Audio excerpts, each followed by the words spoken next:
Tayyor turing. Agar farzandingizni doim urishayotgan bo'lsangiz, uni injiq bo'lishiga, itoatsiz farzand bo'lib qolishiga tayyor turing. Agar farzandingizni har bir harakatdan kamchilik topib, arzimas narsalar uchun tanqid qilayotgan bo'lsangiz, uni yolg'onchi bo'lishiga tayyor turing. Agar farzandingizni bir ishni o'zi qilishiga yo'l qo'ymasdan har bir ishiga aralashayotgan bo'lsangiz, mas'uliyatsiz, befarq farzand bo'lishiga tayyor turing. Agar farzandingizni yaxshi bir ishlarini, muvaffaqiyatlarini rag'batlantirmayotgan bo'lsangiz, dangasa farzandni otasi va onasi bo'lishiga tayyor turing.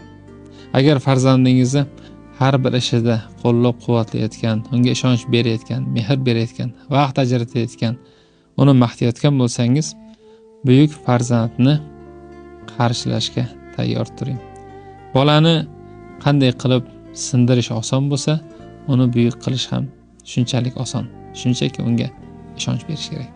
Rahmat.